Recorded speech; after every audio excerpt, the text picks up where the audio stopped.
Welcome to Sleepy Science. Tonight, we're going to wander gently into the quiet, familiar world of one of the most beloved birds on Earth, the robin. If you find yourself drifting and you'd like more nights like this one, please do like the video, subscribe to the channel, and leave a comment below telling me what topic you'd love to hear next. And if you'd like to support Sleepy Science and help keep these videos going, you can find us on Patreon. The link is always quietly waiting in the description. Now, get comfortable. Let the night settle around you. There is a bird that almost everyone has seen. You have probably spotted one in a garden or on a lawn on a grey and gentle morning, its small head tilted to one side, as though it is listening to something, just beneath the surface of the earth. It has a breast the colour of autumn embers, warm and orange-red, like the last light of a fire that has been burning steadily all evening. This is the robin. And though you may feel you already know it well, the robin, when you look closely enough, turns out to be one of the most quietly extraordinary creatures you will ever have the chance to sit beside. The robin belongs to a family of birds called the Old World flycatchers. The European robin, whose scientific name is Erythacus rubecula, is perhaps the most widely known. But in North America, there is the American robin, Turdus migratorius, which belongs to an entirely different family, the thrushes. These two birds share a name and share a certain warm-chested appeal, but they are not close relatives at all. They arrived at their resemblance separately, the way two strangers sometimes wear the same color, without having ever spoken. The name robin itself is thought to have come from the medieval European tradition of giving human names to familiar animals. Robin was a common nickname for Robert in medieval England, and the small red-breasted bird became so beloved, so woven into the daily texture of ordinary life, that people began calling it simply Robin, the way you might call a neighbor by their first name, after years of quiet familiarity. There is something tender in that, if you pause to consider it.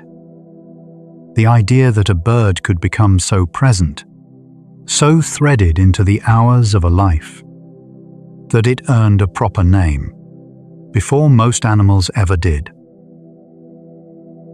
The European robin is small, very small when you stop to really think about it.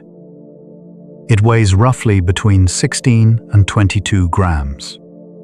To give you some sense of that, a single tablespoon of water weighs around 15 grams. The whole warm, breathing, singing life of a robin weighs about as much as a small handful of coins, left on a bedside table at the end of the day. And yet, within that tiny frame, there is a heart that beats, lungs that expand, a brain that holds songs, and territories, and memories of the seasons. It is, in its smallness, somehow complete. The robin's body length, from the tip of its bill to the end of its tail, is around 12.5 to 14 centimeters. That is roughly the length of a large hand, fingers outstretched. Its wingspan stretches to between 20 and 22 centimeters. When it opens those wings in flight, even briefly, it moves with a quick and easy confidence, darting between branches, with barely a moment of visible effort, as though the air itself is simply cooperating. A robin's heart beats very quickly. In a resting robin, the heart rate is around 350 beats per minute. That is nearly 6 beats every single second. When you are resting right now, your heart beats perhaps once a second, maybe a little slower. A robin, even at rest, is running an internal engine that never truly idles the way yours does. Life, for a small bird, runs at a different speed. The robin's red breast is not, in the technical language of color, precisely red.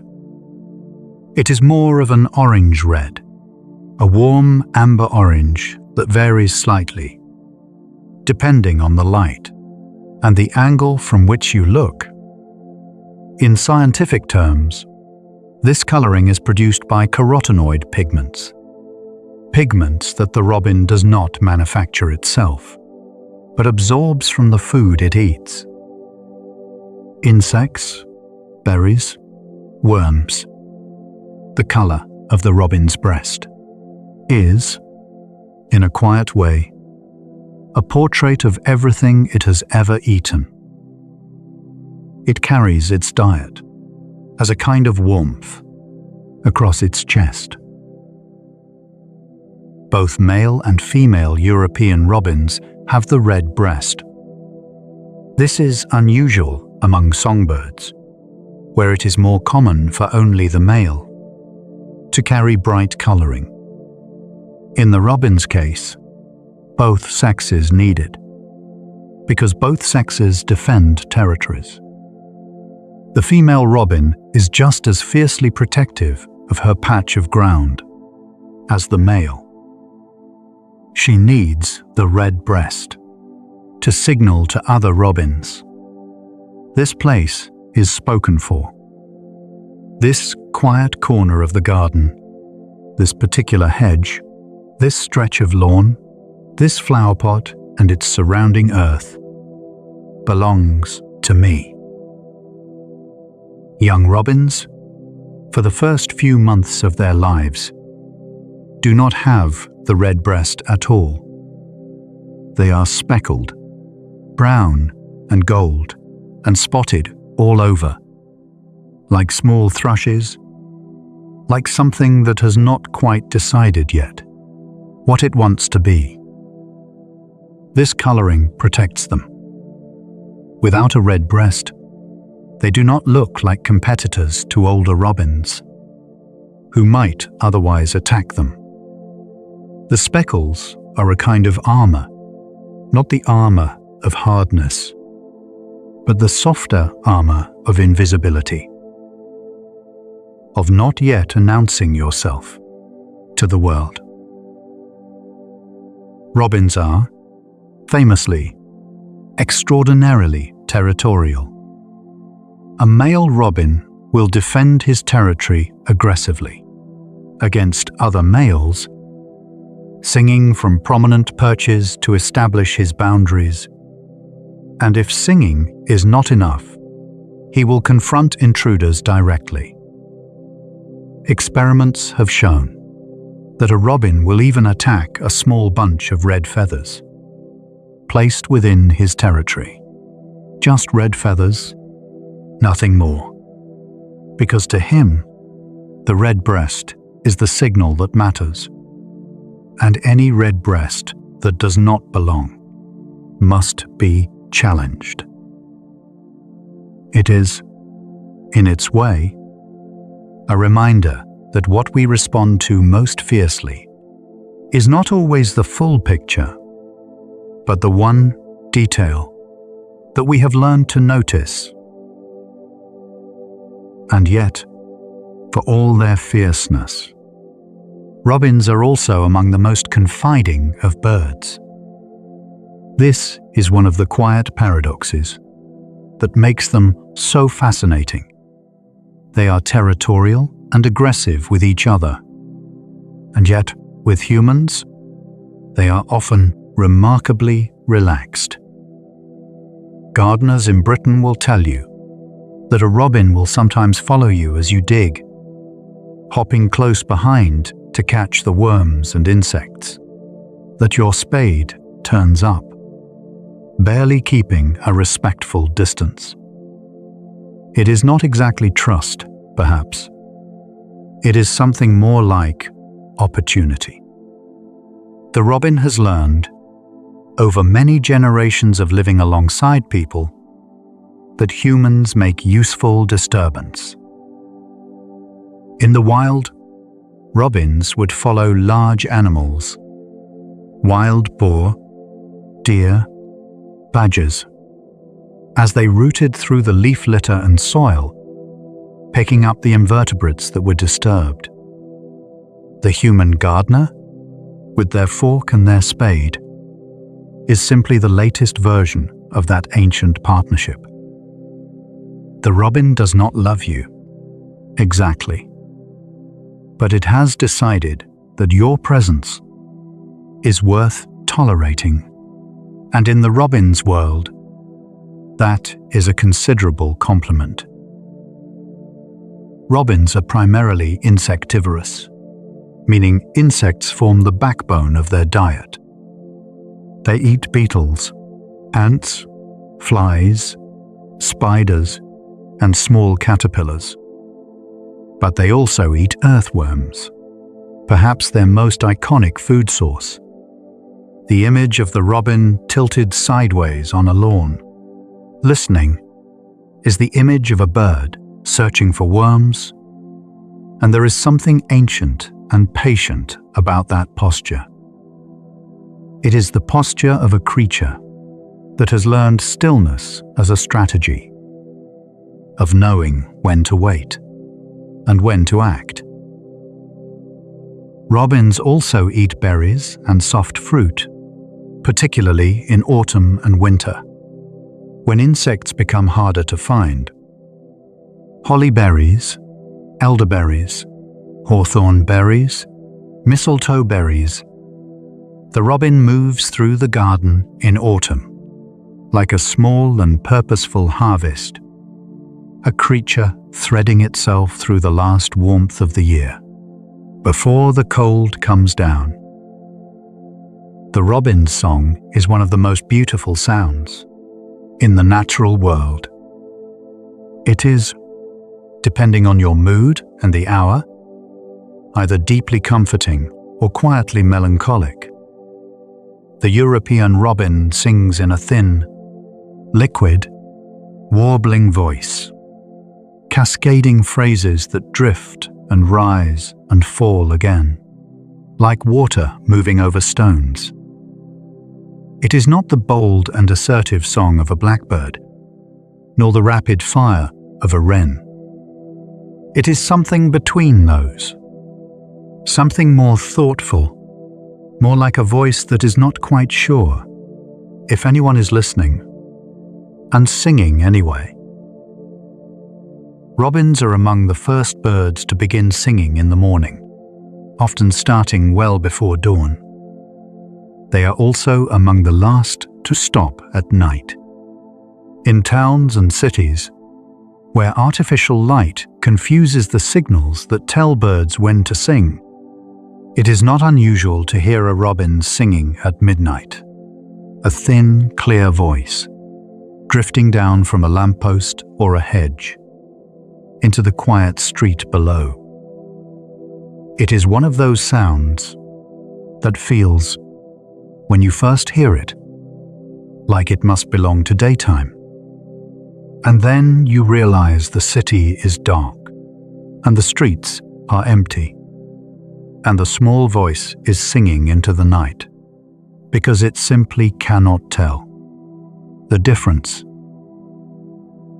Unlike most songbirds, the European robin sings through the winter, while blackbirds fall silent and chaffinches grow quiet. The robin continues, day after day, threading its voice through cold mornings and grey afternoons. In winter, both males and females sing, each defending their own territory. The female's winter song is one of the quieter facts about robins that most people have never been told. That the voice you hear on a November morning, sweet and wistful, may well belong to a female who has been holding her small piece of earth through all the frost. The robin's song changes seasonally. In winter, it is more melancholic, slower, more reflective, with longer pauses between phrases. In spring, as the days lengthen and the breeding season approaches, it shifts, becoming more urgent, more assertive, the phrases shorter and more repeated. The robin's voice is, in this way, a kind of diary. It contains, if you know how to listen, the whole shape of the year. Robins produce what ornithologists call subsong. This is a very quiet, almost whispered version of their full song. A murmured, introspective sound that they produce when they are not trying to declare territory or attract a mate, but simply seem to be, practicing, or perhaps just singing for themselves. It is the kind of sound that is easy to miss if you are not already sitting quietly. But if you are in a garden in late winter, very still, and a robin is somewhere nearby in the bushes, you may hear it. This soft, private, barely their song that sounds less like a performance and more like thinking aloud. Robins begin nesting early in the year, often as early as late February or March in Britain. The nest is built by the female alone, using dried leaves, moss, grass, and hair. She lines the inside with finer materials, more hair, feathers, sometimes fragments of soft plant matter, creating a small, deep cup that holds warmth against its curved inner walls. It takes a female robin around 5 days to build a nest from scratch. She works in the mornings, carrying materials one by one, pressing and shaping the cup with her body, turning and turning inside it to smooth the interior. It is, in its quiet way, an act of remarkable engineering. Robins nest in some of the most eccentric locations of any British bird. They are well known for choosing odd, human-associated spots. Old kettles, watering cans, boots left in sheds, jacket pockets hanging in garages, shelves in outbuildings, even the open drawers of rarely used desks. There are documented cases of robins nesting in the cavity of a human skull, placed in a garden as an ornament, in filing cabinets left ajar, in the hanging basket of a busy pub garden. The robin is not sentimental about where it places its home. What it looks for is a hollow, a cup-shaped space, sheltered and partially enclosed. And once it finds one, it will use it. This willingness to nest in unusual places is one reason robins have always been so close to human life. They have not retreated from us, as many birds have. They have moved toward us and made themselves at home in the gaps and cavities that our buildings and possessions create. There is something quietly admirable in that. In an animal that takes what is offered, without requiring it to be perfect, and makes of it a place to raise its young. A robin's clutch of eggs, the number laid at one time, is usually between 4 and 6. The eggs are small and pale, white or very faintly cream, sometimes with a dusting of very light reddish freckles. They are incubated by the female for around 13 to 14 days. She sits on them, holding them against the warm, bare skin of her brood patch, a featherless area on her belly that transfers heat directly to the eggs. While she incubates, the male brings her food. He arrives, offers a worm or an insect. She takes it, and he leaves again. Back and forth, back and forth. A quiet, domestic rhythm, played out in whatever strange corner of the world she chose to build her cup. When the eggs hatch, the chicks emerge helpless, blind, naked, unable to regulate their own temperature. They need to be brooded constantly for the first several days.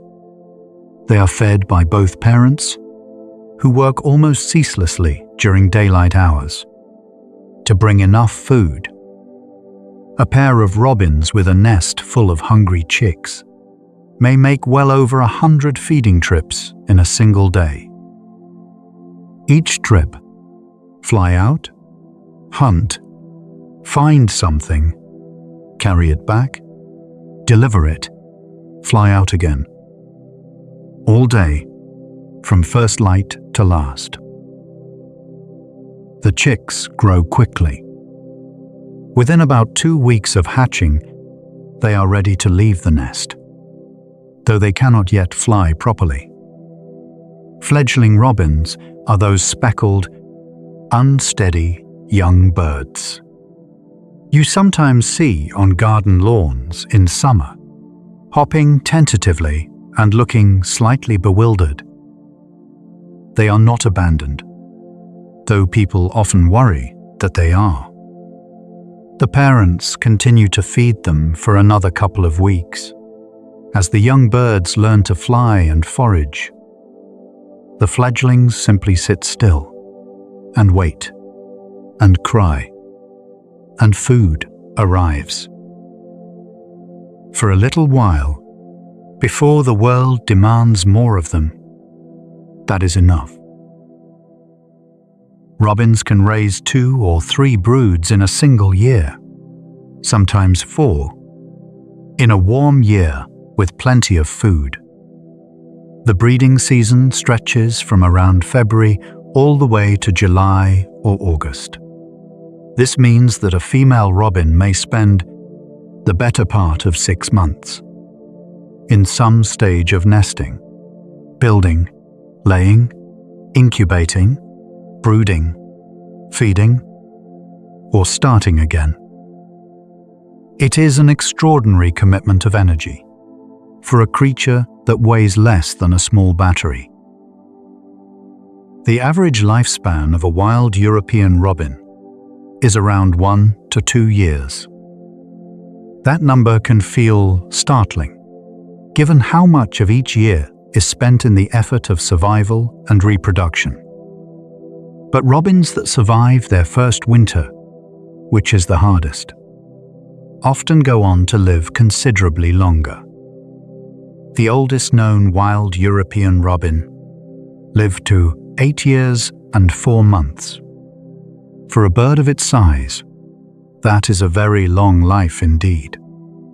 8 years of winters, 8 years of territory, 8 years of song. The mortality rate among robin chicks is high.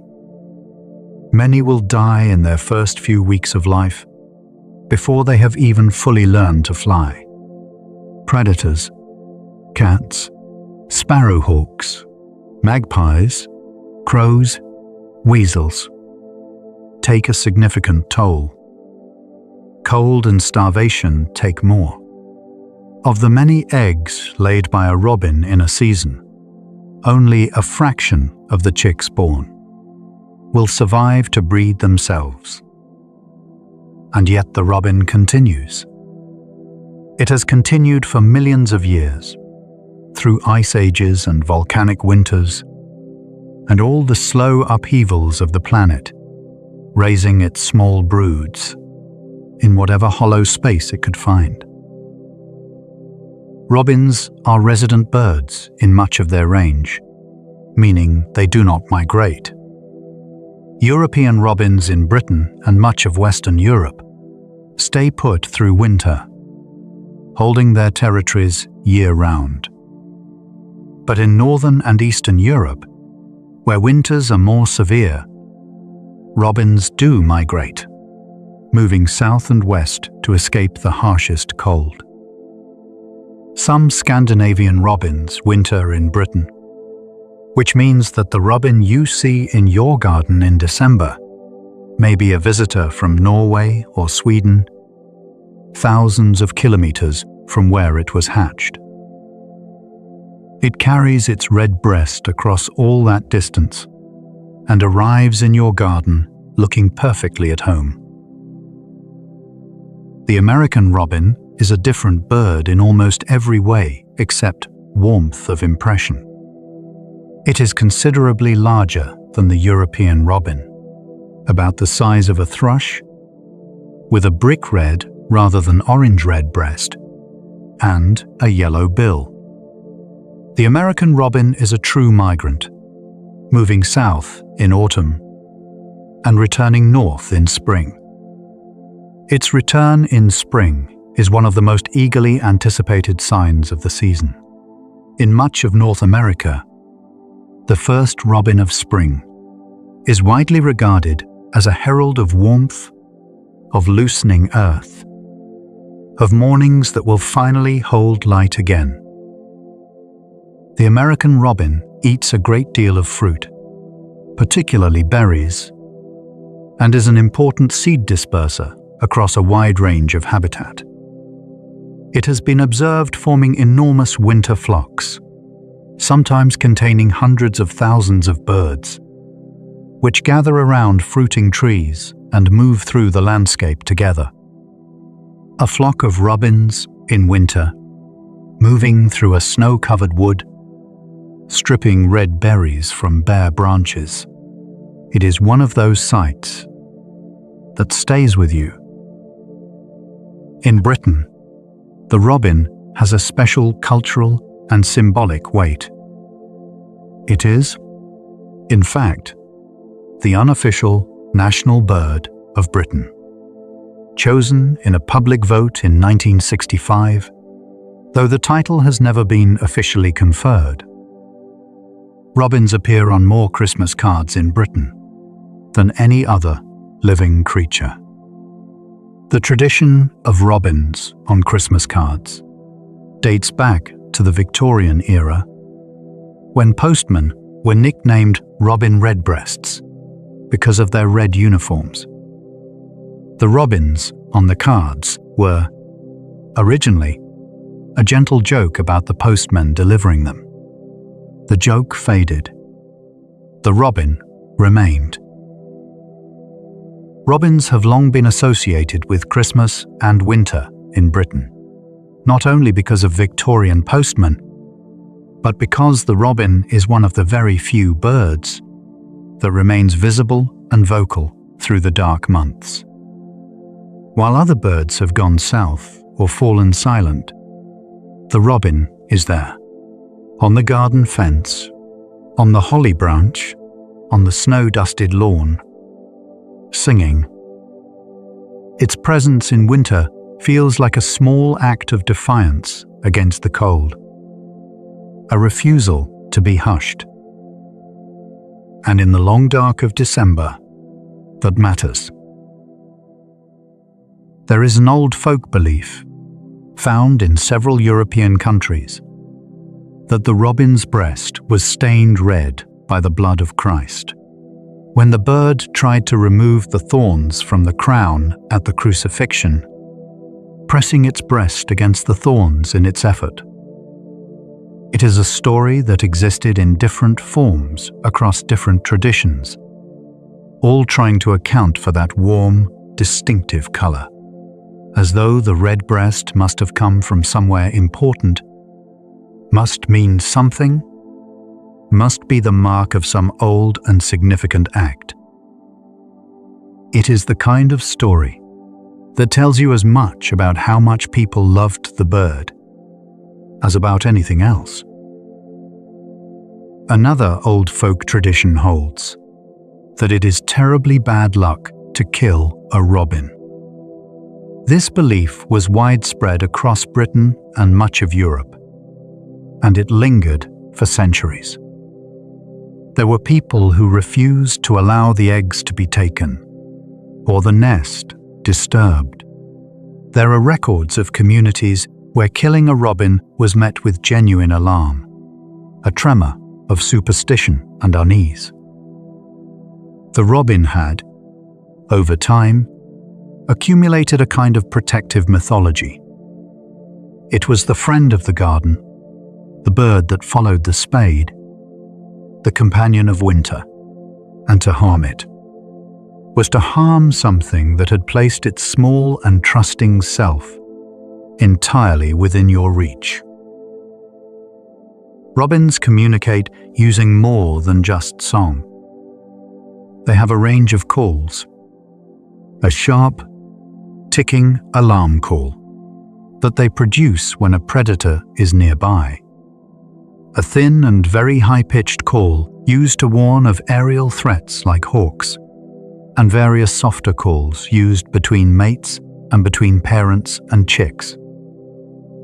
The alarm call of a robin, that sharp, insistent ticking, is a sound that most garden dwellers know intuitively, even if they don't always know what it belongs to. When you hear that quick, staccato sound from a bush, the garden is telling you something is here. Something has disturbed the ordinary peace. The robin's eye is worth pausing on. It is large for a bird of its size, dark and round and slightly lustrous, set forward on the head in a way that gives excellent frontal vision. This forward-set eye placement is thought to be an adaptation for the robin's habit of foraging in low light, under the shadow of hedges, in the dappled floor of woodland, in the early morning before the sun has fully risen. The robin can see in dimmer light than most comparably sized birds. This is part of why it sings so early in the morning and so late in the evening. It can still find its way, still see a worm on a dark lawn, long after the other garden birds have given up for the day. Robins are also believed to have a form of magnetic sense, a biological compass of sorts. Research has suggested that some migratory birds, including robins, can detect the Earth's magnetic field using a quantum mechanical process that takes place within certain molecules in their eyes. It is a remarkable thing to consider that a robin, flying south for winter, might quite literally see the magnetic field of the planet, not as we understand sight, but perhaps as a kind of overlay on its vision, a faint directional sense, embedded in the light itself. We do not fully understand how this works. The robin navigates anyway. The robin's brain, for its size, is doing an extraordinary amount of work. It holds the robin's song, a complex, learned piece of music that the robin has assembled over weeks of listening and practicing. It holds the map of the robin's territory, Every hedge, every perch, every feeding site, every boundary. It holds the identity of the robin's mate and any rivals known from previous seasons. It holds the memory of where food was found yesterday and the season before that. All of this in a brain the size of a very small grape. Birds, in general, have brains that are differently organized from mammal brains, but this does not mean they are simpler. The regions of the bird brain associated with learning, memory, and complex behavior are densely packed with neurons and richly connected to one another. The robin's brain, when it is processing song, lights up in patterns that bear a real resemblance to what happens in a human brain when we listen to music. Something, somewhere in that small feathered skull, is responding to melody. What it experiences, if experience is even the right word, we cannot say. Robins show seasonal changes in their brains. Literally. The part of the brain involved in song production, called the high vocal center, actually grows in spring as the breeding season approaches, and then shrinks again in late summer. The bird's brain expands to accommodate the complexity of breeding season song, and then partially retreats when that complexity is no longer needed. The robin remakes a piece of its own brain every year to meet the demands of the season. There is something in that feels almost hopeful. The idea that a mind is not fixed, but reshapes itself around what is needed. Individual robins can be distinguished by their songs. While all European robins sing within a recognizably robin-like style, each individual bird's song has its own particular character, its own phrases, its own rhythms, its own patterns. Robins learn their songs partly from their father, partly from neighboring birds, and partly through their own experimentation. This means that robins in different places can develop different regional dialects, a particular phrasing or cadence shared by birds in one valley, but not the birds in the valley over. Song, for the robin, is not just a signal, it is a history. Robins are not strongly social birds outside of the breeding pair. They tend to live solitary lives, each bird occupying its own territory, defending it against all comers, male and female alike. In winter, male and female robins occupy separate territories and may live in quite different areas. The male in a woodland edge, the female in a hedgerow garden, each going about their solitary business, until spring pulls them together again. They are not antisocial, exactly. They are simply private. When spring arrives and robins begin to pair, the process is not entirely straightforward. A female entering a male's territory initially risks being attacked, because to the male, any intruder in his territory is a threat. The female has to convince him, essentially, that she is not a rival. She does this by adopting a submissive posture, crouching, fluffing her feathers, and by begging for food, as a chick would. It is an extraordinarily precise social maneuver, presenting yourself as something that needs to be fed, rather than something that needs to be driven away. If the male accepts her, he will bring her food. And gradually, warily, a pair bond forms. Courtship feeding, the practice of the male bringing food to the female during pairing and incubation, serves multiple purposes. It provides the female with extra nutrition during the energetically expensive period of egg formation. It reinforces the pair bond. And it is, perhaps, a kind of trust-building exercise, a repeated act of giving that signals, I am here, I will keep coming back, I am reliable. Reliability, it turns out, matters to robins. Robins are not always monogamous within a season. Both males and females will sometimes mate with more than one partner, though they typically form a primary pair bond that does most of the nesting and chick rearing. Extra pair matings, as they are called in ornithology, are relatively common across many songbird species, and the robin is no exception. What this means is that a nest of robin eggs may not all share the same father, even if the male at the nest believes himself to be the sole parent. Life, even in the compact and private world of a robin's nest, is complicated. The robin in literature and poetry is everywhere. It appears in Shakespeare.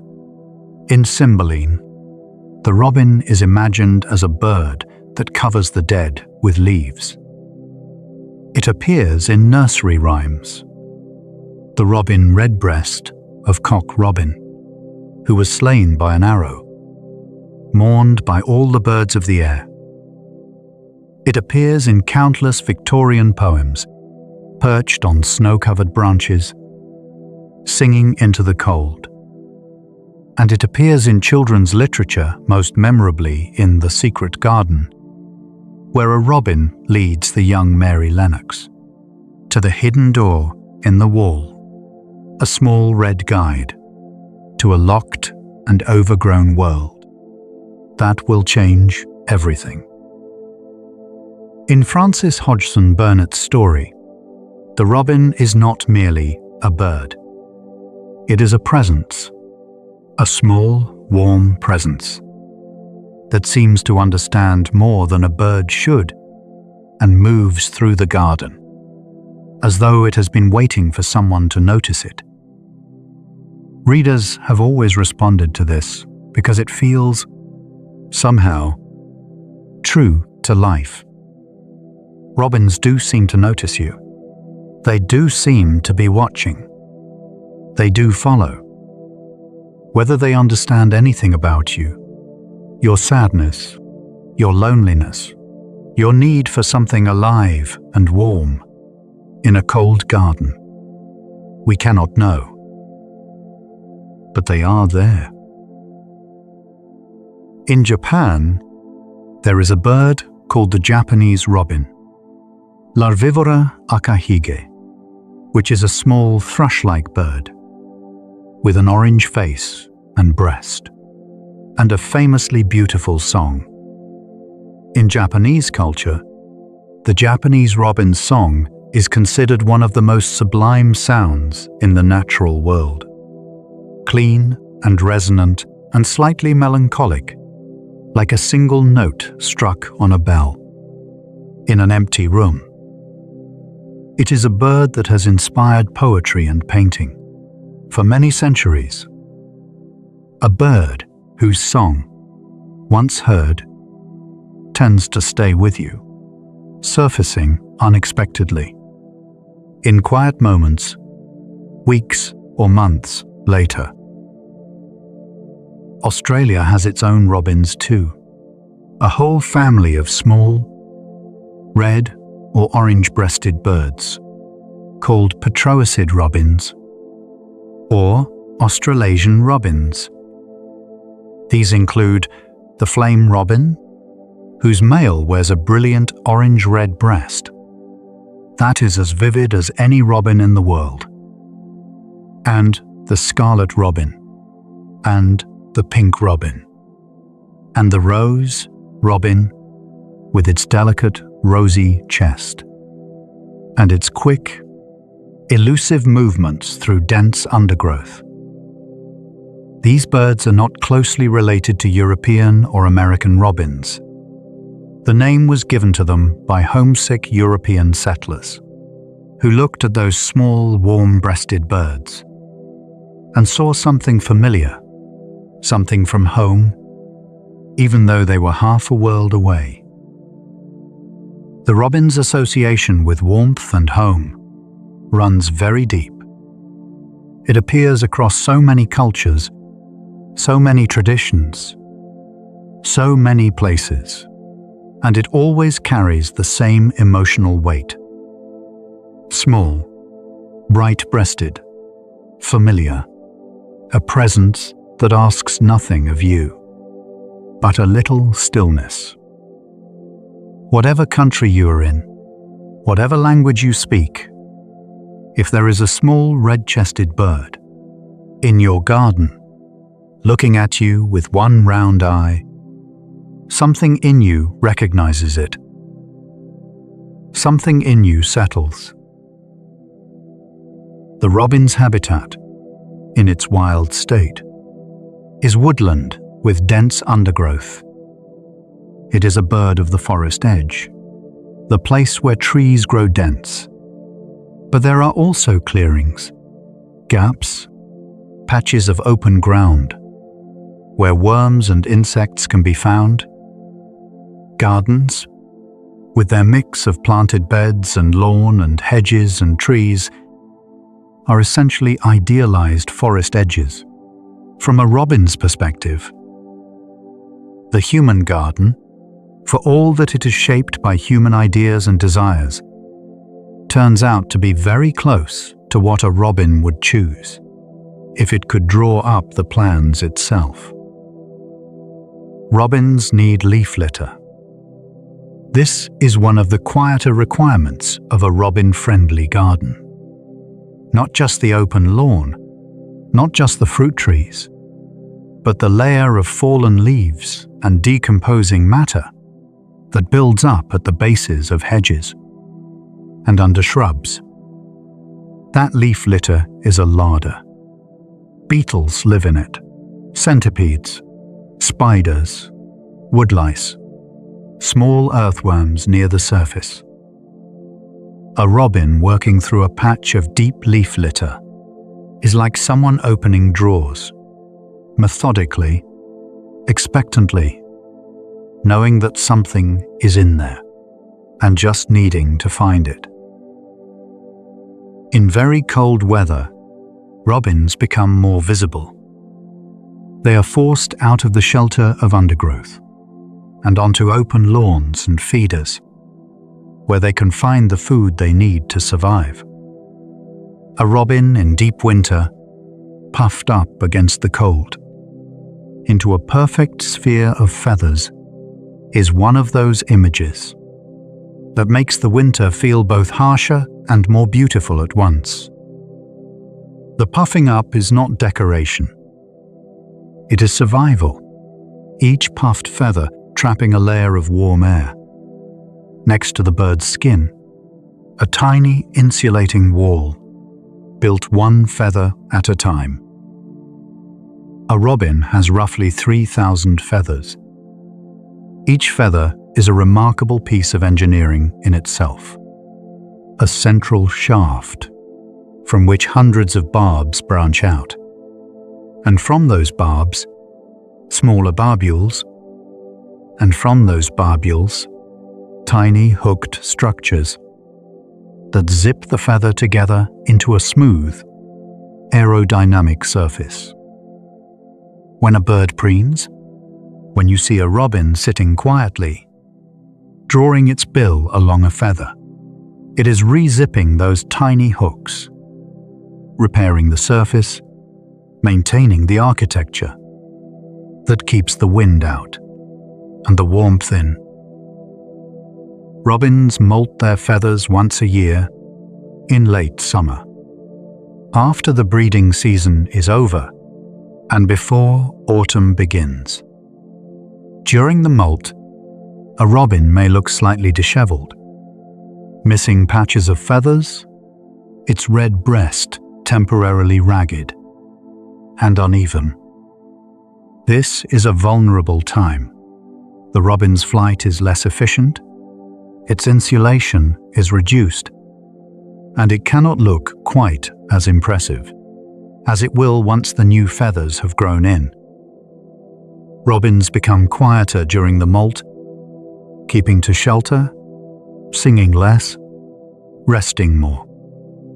It is a time of quiet rebuilding, of laying down the new before facing another year. The process of feather growth is powered entirely by protein. Feathers are made of keratin, the same substance as our fingernails and hair, and producing them requires a significant investment of the bird's nutritional reserves.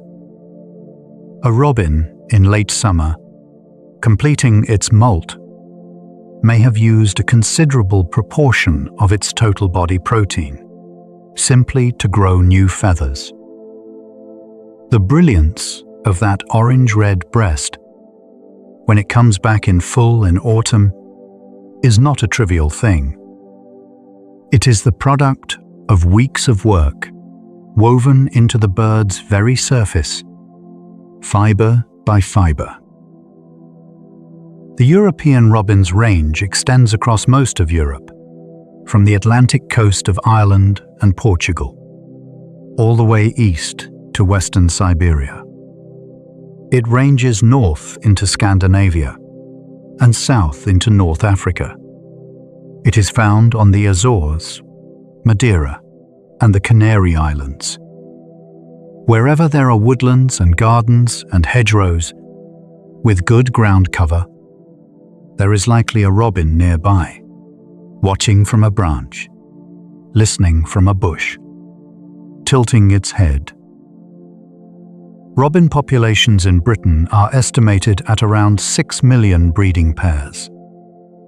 6 million pairs. 12 million birds. And yet the garden robin often feels almost personal, as though the one in your garden is somehow specifically there for you. This is partly the bird's confiding nature, its habit of approaching, of watching, of returning. But it is also partly something true. The robin in your garden is the robin of your garden, in the sense that it has chosen that patch of ground as its own, and will be there, reliably, day after day. There is research suggesting that robins recognize individual humans. At least, there is strong evidence that they can distinguish familiar people from strangers, being noticeably more relaxed around a person they have seen regularly than around an unfamiliar face. Exactly how they make this distinction, whether they use faces, posture, gait, scent, or some combination, is not entirely clear. But the effect is real. If you visit a garden regularly, patiently, without sudden movements, and you wait, the robin will learn you. Not love you, perhaps, but know you. And in the animal world, being known is a kind of trust. Robins have been the subject of some of the most important early studies in animal behavior. The British ornithologist David Lack spent years in the 1930s and 40s studying robins in detail, watching them, ringing them, recording their songs, documenting their behavior. And his resulting book, The Life of the Robin, published in 1943, is considered a landmark in ethology, the scientific study of animal behavior. Lack's patient and careful observation of these familiar birds helped establish the principles that would go on to underpin modern behavioral ecology. A small bird in an English garden helped change the way scientists think about life. The practice of bird ringing, placing a small numbered metal ring on a bird's leg so that it can be identified if caught again, has produced an enormous amount of what we know about robins.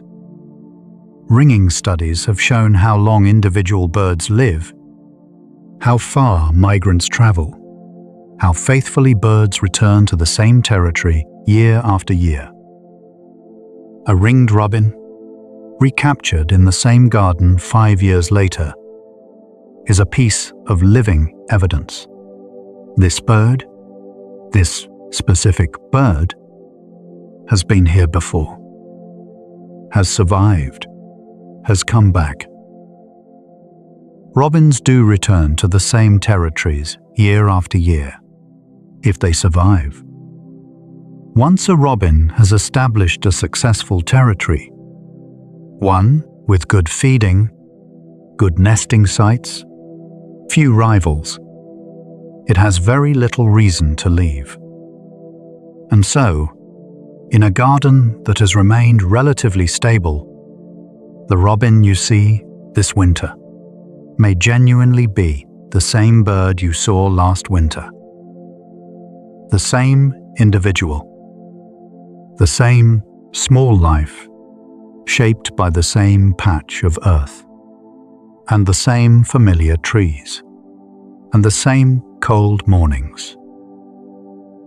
There is something very quiet and very profound about this, about the idea of a small animal returning to the same place, year after year, holding the same few square meters of ground as its entire world. To the robin, that garden is not a small thing. That garden is everything. The hedgerow at the boundary, the old apple tree, the compost heap, the corner where the leaf litter is deepest. All of it mapped and memorized and defended and loved in whatever way a robin loves. The European robin is the most popular garden bird in Britain, according to multiple polls conducted over the years. More people in Britain name the robin as their favorite bird than any other species. This is not because the robin is the most spectacular bird available. It is not. There are kingfishers, there are barn owls, there are birds of prey. But the robin wins consistently because it is there, because it is familiar, because it follows you in the garden and sings to you in winter and looks at you with one round eye, as though it has something to say. Familiarity, it turns out, is not the enemy of wonder. It is, sometimes, the very condition that makes wonder possible. You cannot wonder at something you have never had the chance to notice. And the robin, precisely because it is always there, always returning, always waiting on the same fence post, gives you 1,000 chances to look. The robin has been reliably present in the British landscape for a very long time. The genus Erithacus, to which the European robin belongs, is thought to have diverged from its closest relatives several million years ago. The particular form of the robin we know today, Erithacus rubecula, has been identifiable in the fossil record for hundreds of thousands of years. That small, red-breasted bird was hopping across the forest floors of Europe before our own species walked the earth.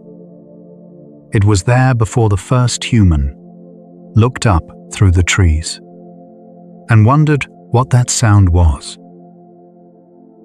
Think for a moment about what those early humans must have made of the robin, this small, flame-chested bird that followed them through the forest, that seemed unafraid, that arrived whenever the earth was turned.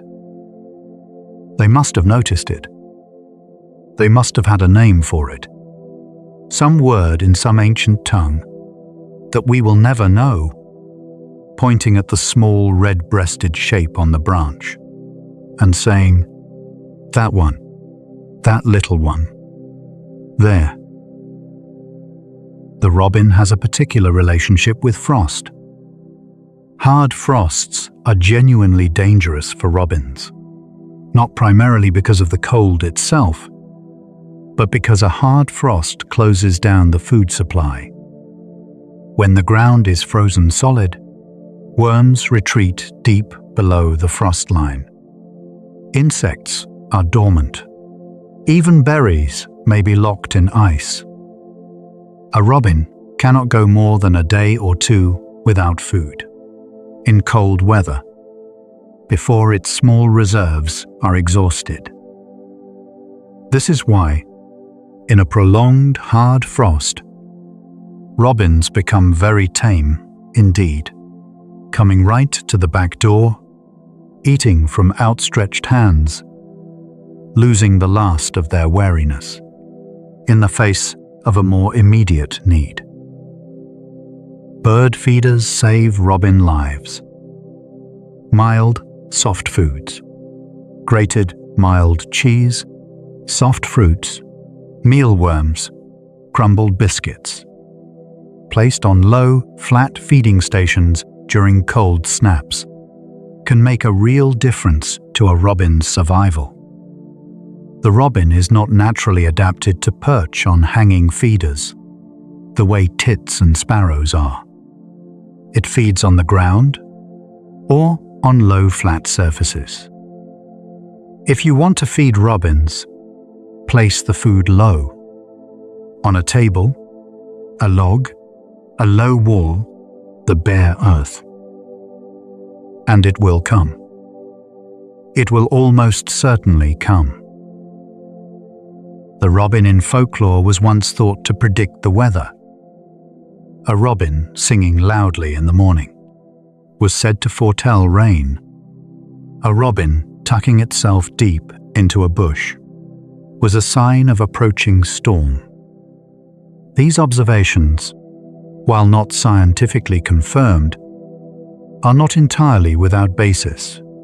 Many birds do change their behavior in response to shifts in air pressure that precede changing weather. Whether the old country people were accurately reading the robin's behavior as a proxy for the barometer, or simply finding pattern in what was random, is hard to say now.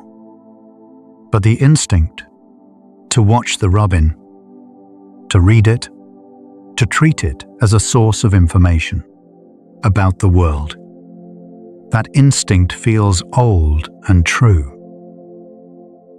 Robins have been the subject of art for as long as humans have been making it. In medieval European manuscripts, small birds with red breasts appear in the margins, tucked into illuminated borders, perched on tendrils of painted vine. In Victorian natural history illustration, the robin was one of the most frequently depicted birds, beautifully rendered in watercolor and ink, its breast glowing orange-red against the white of the page. And in the mid-20th century, the robin appeared on posters and cards and stamps, until it became almost a symbol of Britain itself. Small, cheerful, persistent, red-chested, refusing to leave. There is a quality to the robin's presence in art that goes beyond mere accuracy. Artists have always painted the robin slightly larger than life, slightly more luminous, the breast a fraction warmer, the eye a fraction brighter. Not because they were being inaccurate, but because they were being honest about what it feels like to look at one. The robin's appeal is not merely aesthetic. It is emotional. Something about it speaks directly to something in us that we do not always have words for. That something may have evolutionary roots. Human infants have large, round eyes relative to their faces, a feature that triggers nurturing responses in adults. The robin's large, round, dark eyes, combined with its small size, may activate something similar, a gentle, protective tenderness that the bird itself neither asks for nor needs. Evolution, in its long indifference, has accidentally produced a bird that humans find irresistible. And the robin, sensing none of this, simply hops closer and tilts its head. The robin's tilting of the head, while it looks for worms, was long thought to be a listening behavior, the bird tilting its ear toward the ground to detect the sounds of worm movement below the surface. Research has suggested, however, that vision may play the larger role. The robin has its eyes set to the sides of its head, which gives excellent panoramic vision, but makes directly forward binocular vision harder. By tilting its head, a robin brings one eye to bear on the ground directly in front of it, looking for movement, for the slight disturbance in the soil surface that tells it something is just below. The head tilt, in other words, is not quite listening. It is a very particular way of looking. Worms, for the robin, are detected partly by sight and partly, it is now believed, by the very faint vibrations they create as they move through the soil. Whether robins can feel these vibrations through their feet, or hear them through the air, or some combination of both, is still being researched. What is clear is that a robin standing on a lawn is not simply waiting. It is reading the ground.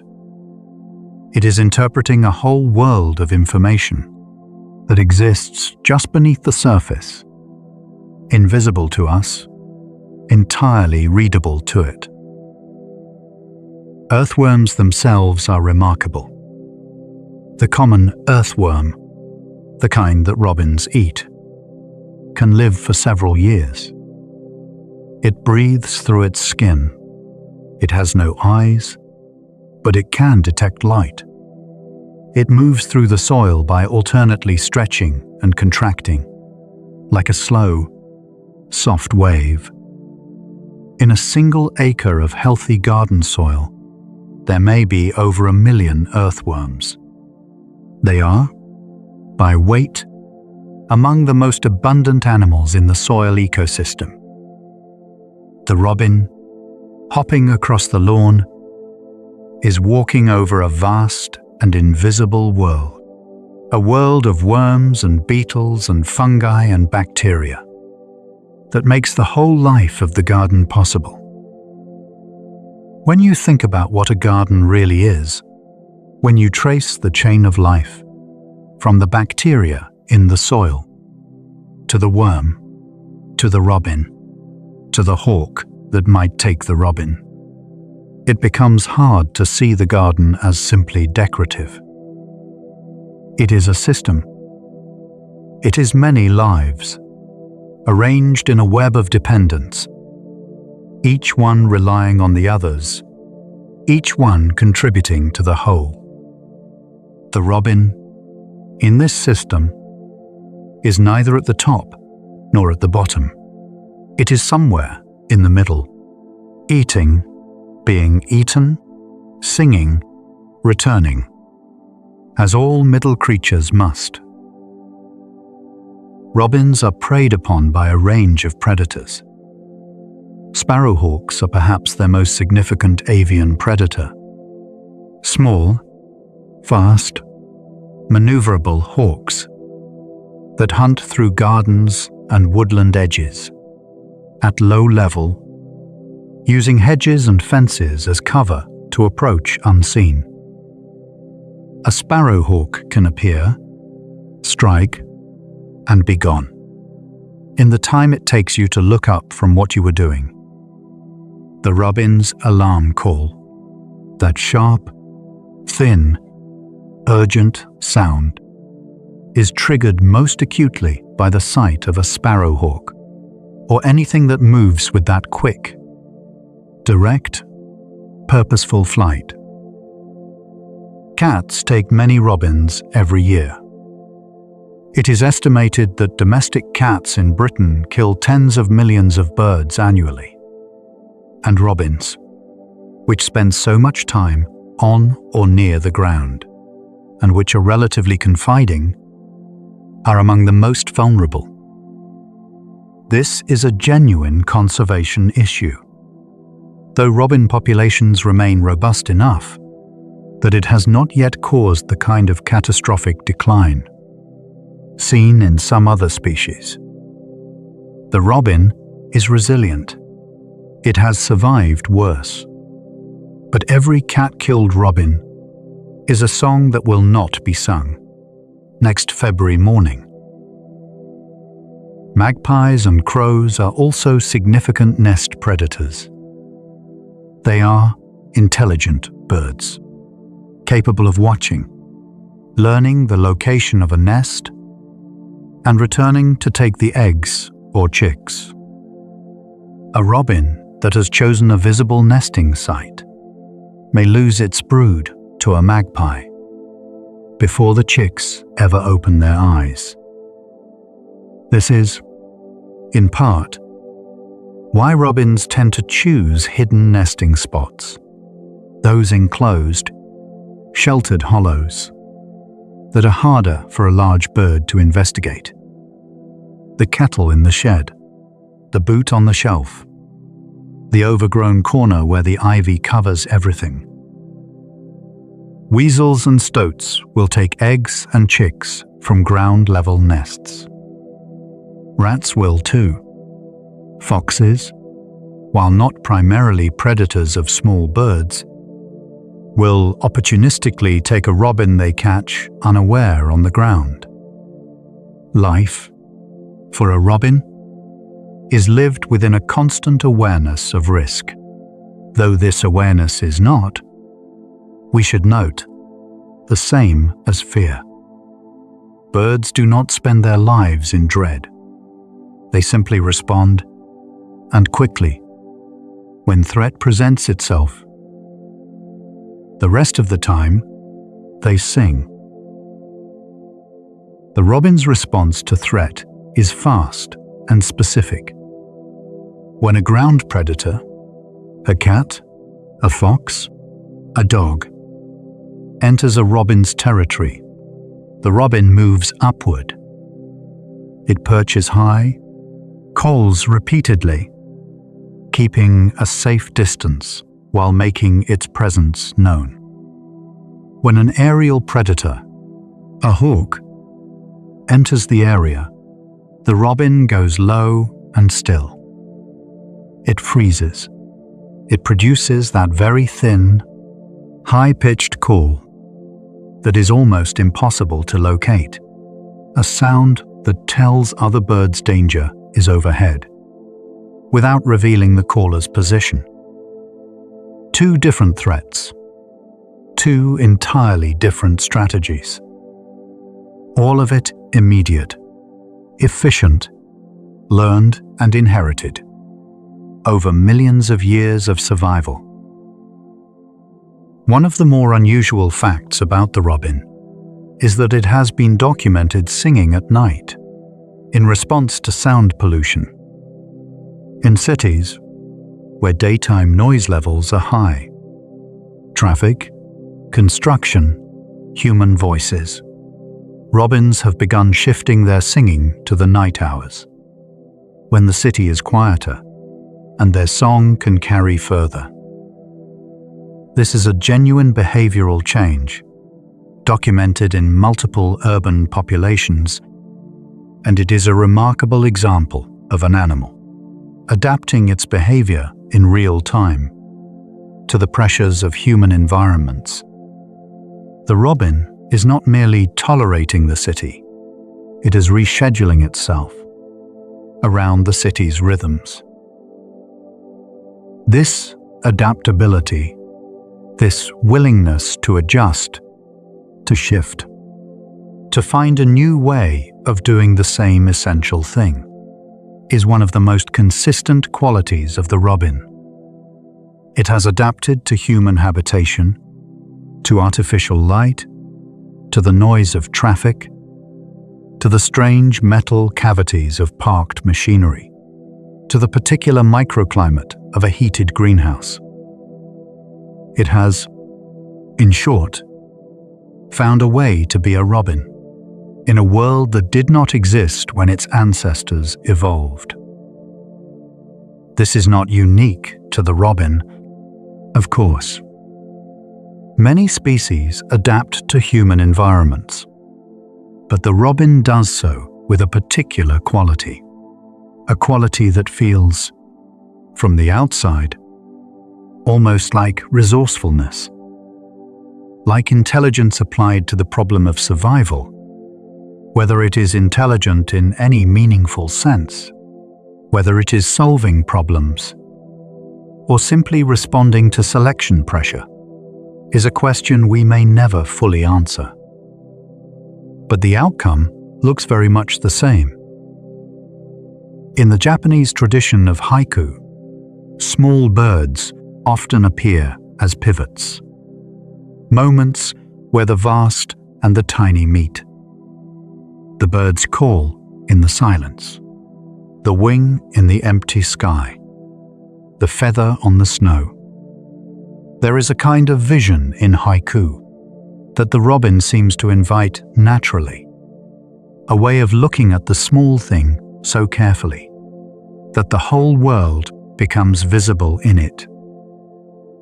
The robin on the fence post, the fog in the garden, the first pale light of morning. This is already a kind of poem. Let us think for a moment about that first pale light of morning, the hour before sunrise, when the sky begins to shift from black to the deepest blue. This is the hour the robin claims. Long before you are awake, long before the commuters and the school runs and the kettle, the robin is already singing. It has been on its perch perhaps since the first hint of that change in the light, and it is singing to a garden still half asleep, to a street still dark, to a sky that has not yet decided what color it will be. The bird chorus that builds at dawn, the dawn chorus, is one of the great sounds of the natural world, and the robin is almost always the first voice in it. Song thrushes follow soon after, then blackbirds, then wrens, then chaffinches, then great tits and blue tits as the light brightens. But first, before any of them, in the thin and tender dark, the robin. Why does the robin sing so early? There are several theories. One is that, in dim light, foraging for food is difficult, even for a bird with the robin's good night vision. The pre-dawn hour is too dark to hunt effectively. So the robin uses that otherwise unproductive time to sing, to maintain its territory and advertise its fitness, when it cannot be doing anything else anyway. Song, in this framing, is not a luxury. It is a use of time that would otherwise be wasted. Another theory involves the physics of sound. At dawn, before the air has warmed, sound travels further and more clearly than it will during the warmer, busier hours of the day. A song sung at dawn carries across the garden with a clarity and reach that the same song at noon cannot match. The pre-dawn hour, acoustically, is the best broadcast window of the day. The robin, without any knowledge of physics, has been exploiting this window for millions of years. There is one more reason, perhaps the simplest. The dawn is when the night has passed. For a small bird that must survive through hours of cold and dark without being able to forage, the return of light is, in a very literal sense, survival confirmed. The song at dawn may be, in part, a declaration. I made it. I am still here. I am alive. Whether the robin has anything that resembles relief, whether it feels anything when the dark ends, we cannot know. But the song rises every morning into the first pale light. And that is enough. Robin eggs, as we have mentioned, are small and pale and faintly freckled. What we have not said is that they are also extraordinarily fragile. The shell of a robin egg is perhaps 0.5 millimeter thick. Hold one, if you ever have the rare and careful chance, and you would feel that it could be crushed by the slightest pressure. And yet the female sits on them, night after night, in rain and frost, and does not crack them. She has learned, through some combination of instinct and care, exactly how much weight to apply, exactly how to distribute herself across that fragile cluster of life. The interior of a robin egg, before incubation begins, contains all the material needed to build a complete bird. Protein, fat, minerals, vitamins, everything packed into a space barely larger than a large grape. Over the course of 13 days, that material organizes itself. Cells dividing, organs forming, feather follicles and wing bones and eye cups emerging, out of what was a uniform, undifferentiated beginning. It is one of the most extraordinary processes in biology. And it happens in ordinary gardens, in kettles, in boots, in tucked-away corners of ivy, entirely without fanfare, every single spring. The moment when a chick hatches, when it first breaks through the shell, is called pipping. The chick uses a specialized structure on its bill called the egg tooth, a small, hard, temporary projection that falls away within a few days of hatching, to crack the shell from within. Pipping can take many hours. The chick chips and rests, working against the shell that has protected it for 13 days, and now must be overcome. The female may shift and resettle many times during this process, sometimes gently. And then, at some point in the morning or afternoon or deep night, a small, damp head appears, where there was no head before. A newly hatched robin chick is, in all honesty, not a beautiful creature. It is pink, almost transparent, with a disproportionately large head, enormous closed eyes, and a gaping yellow mouth that seems to be most of its face. It weighs roughly 2 grams. It cannot hold its own head up. It cannot regulate its temperature. It cannot see. It can only open its mouth and call for food. And that is enough, because the parents come and food arrives, and it grows. Within a week, the chick has doubled in weight. Its feather sheaths begin to emerge, small, dark-tipped pin feathers, pushing through the skin like tiny paintbrushes. Within 2 weeks, it looks like a recognizable bird.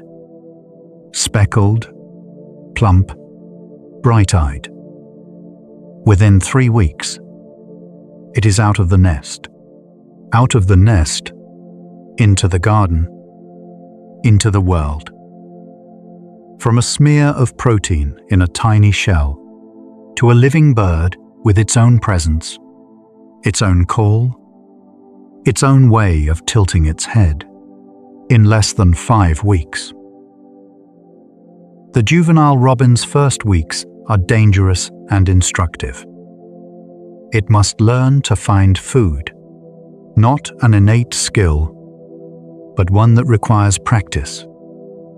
Young robins have been observed, investigating all kinds of objects on the ground: pebbles, fallen petals, leaf fragments, as though testing whether they might be edible.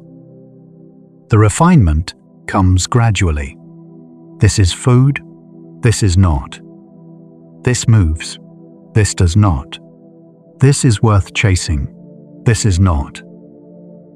The robin learns to be a robin by spending several weeks being something less than a robin, making mistakes, missing worms, watching its parents, slowly becoming more precise. By autumn, the young robins of the year are establishing their own territories for the first time. This is when the speckled breast begins to give way to the orange-red of adulthood. The new feathers growing in around October, the bird finding, for the first time, the color it will wear for the rest of its life. The first autumn is also when many young robins die, fighting for territories, inexperienced at foraging, vulnerable to cold snaps. The ones that make it through their first winter, holding a territory, learning the maps of their small world. These are the ones that will sing next February morning. There is something quietly moving about the journey, from that first pale, helpless hatchling, to the bird you see in the garden, perched and singing and absolutely present. Everything it is, every feather, every instinct, every note of its song, has been assembled out of the world around it. Out of the food it ate, the songs it heard, the mornings it survived, the winters it endured. The robin in the garden is not just a bird, it is a record, a small, warm, singing record of everything that led to this moment. Robins have been used in scientific experiments examining bird cognition. Studies have explored their ability to use tools, or rather, their lack of tool use, which is itself informative. Robins, unlike crows or some other corvids, do not appear to use objects to obtain food. Their intelligence is differently distributed, directed towards song, social navigation, territory management, the memorization of landscape. A robin does not need to use tools. It has other ways of being clever. The spatial memory of a robin is thought to be very good, an important adaptation for a bird that must remember where food sources are within its territory and which parts of its patch are most productive at which times. A robin that has found a good worm spot will return to it. A robin that has noticed a particular plant beginning to attract insects will check it again. It is building, constantly, an internal map of its world, a map updated by experience, refined by memory, acted upon by instinct. The robin's territory, typically, covers around half a hectare to a full hectare, roughly the size of a small park, or a generous garden with some surrounding hedgerow. Within that half hectare, the robin knows everything. Every perch, every food patch, every predator's usual approach route, every neighboring robin's boundary, every nest site it has ever used. All of this is real to the robin in a way that almost nothing beyond the territory is. The garden is the world. We live in enormous worlds, worlds of cities and continents, and digital connectivity that stretches to every corner of the globe. And sometimes that enormousness is exhausting. Sometimes the scale of everything, the news, the distance, the complexity, is simply too much to hold. And at those moments, there is something almost enviable about a creature whose entire world is half a hectare, who knows every leaf of it, who belongs to it entirely and specifically, in a way we rarely belong to anything anymore. The robin does not know the internet exists. It does not know about countries or currencies, or the things that keep us awake at 3 a.m. It knows the worm, the frost, the song, the fence post, the rival across the hedge, the mate in the nest. It knows the quality of this particular light, this particular morning, and it knows that it is here, alive, warm-breasted, singing. Here. There are several species of bird, called robin in different parts of the world, that we have not yet visited. There is the Indian robin, a small and elegant bird of South Asia. The male black with a chestnut undertail, the female a quiet grey-brown, both of them quick and alert. The Indian robin is a familiar bird of villages and gardens across the subcontinent, beloved in the same quiet way. The European robin is beloved in Britain. Different species, different continent, same warm relationship with the humans who live alongside them. There is the Pekin robin, also known as the red-billed lyothrix, a brightly colored bird from the forests of South and East Asia, with a yellow-orange throat, and an extraordinarily beautiful song. The Pekin robin has been kept as a cage bird for centuries, and was widely exported to Europe in the 19th and 20th centuries. Its voice considered one of the finest of any cage bird in the world. It has, in fact, established small feral populations in parts of Europe, including southern France and Spain, where escaped birds have founded colonies in areas with suitable habitat. There is the rufous-tailed robin, a shy, ground-dwelling bird of East Asian forests.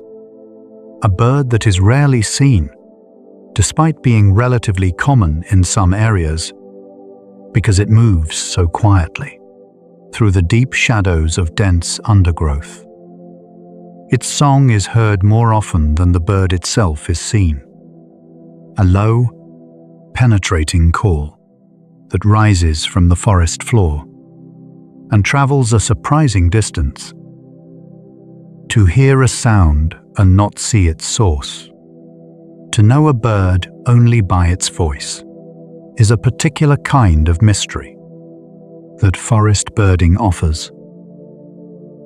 And then there is the blackbird, which is not called a robin, but is, in a sense, the robin's neighbor, its cohabitant, its familiar, often found in the same gardens, the same hedgerows, the same early mornings.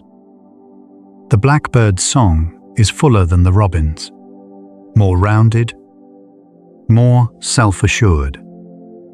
But when the blackbird is quiet and the robin is singing, that thin, liquid, slightly uncertain thread of sound, the garden feels more intimate, more confessional. There is a piece of music by Ralph Vaughan Williams called The Lark Ascending, a violin solo with orchestra, meant to evoke a skylark song over an English meadow. People often describe listening to it as one of the most peaceful experiences available in music. And I think the reason for that, or part of it, is that bird song, real or evoked, carries something we recognize as outdoor, open, alive. Something that predates all our anxieties. Something that was singing long before there was anything to be anxious about. The robin song has that quality too. When you hear it, really stop and hear it, not just as background, something in the body settles. The shoulders drop a little. The breath deepens. Some preconscious part of the brain recognizes it as safe, alive, morning, the world still here. There is research in psychoacoustics, the study of how sound affects the mind and body, that supports what intuition already knows. Natural soundscapes, including birdsong, measurably reduce the physiological markers of stress: heart rate, cortisol levels, blood pressure. Hospital patients given access to recordings of birdsong have been shown to recover more quickly and report lower levels of pain.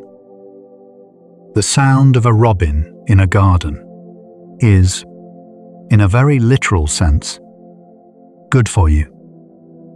Your body knows this, even when your mind is elsewhere. The robin's song has around 1,000 different phrases, according to some analyses, though the exact number depends on how you define a phrase and how long you are willing to count. Unlike a blackbird or a thrush, which tends to repeat each phrase several times before moving to the next. The robin moves more rapidly through its repertoire, producing a more continuous, flowing stream of varied sound. This is one of the things that gives the robin's song its particular quality of thought. It sounds like someone working through ideas, not reciting lines, not performing. If you were to compare the song of a robin at age 1 year with the song of the same robin at age 4, you would hear a difference. Older robins tend to have larger, more complex repertoires, more phrases, more variation, more subtle transitions between themes. The song gets richer with age, as the bird has had more seasons in which to learn, to add, to refine. Age improves a robin's song. The oldest, most experienced birds sing the most beautiful songs. There is something comforting about that, about the idea that time, in at least one context, adds rather than takes away. Female robins, as we have noted, sing in winter to defend their territories. Their song is slightly different from the males, typically a little quieter, a little simpler. But female robins are capable of highly complex song, in the right conditions, and some individuals sing with a richness that matches or exceeds their male counterparts.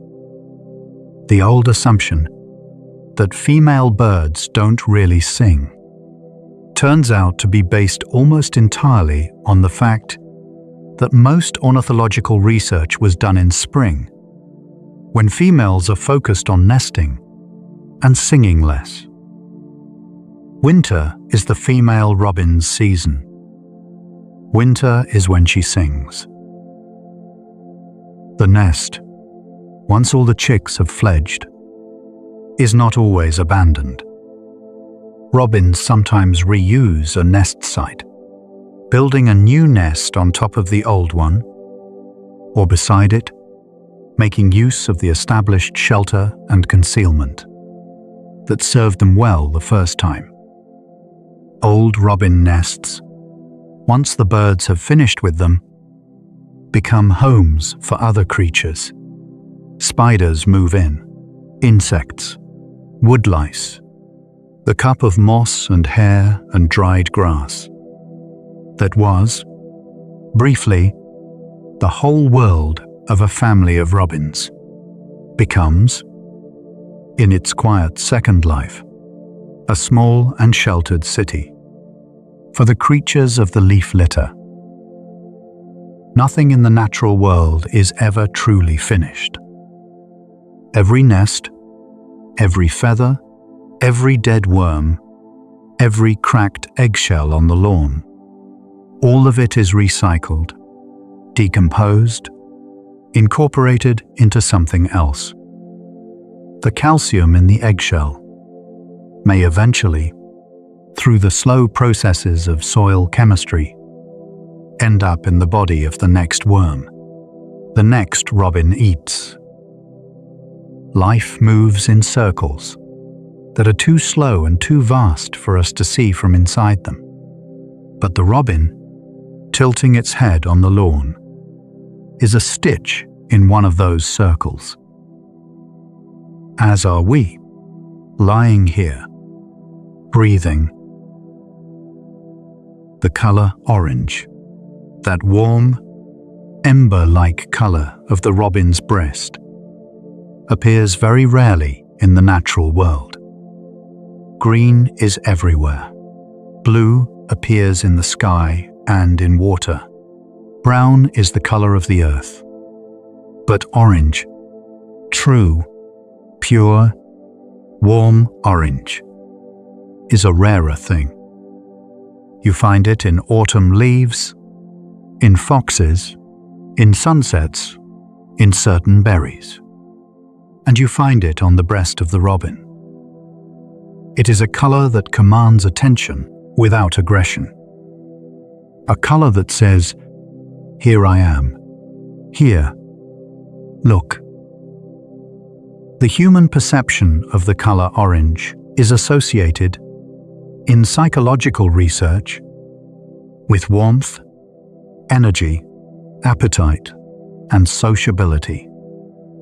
It is a color we are drawn to, perhaps because, in evolutionary terms, orange often meant ripe fruit, or fire, or the last light of a safe day. When we look at the robin's breast, something in us responds to that orange, at a very old level.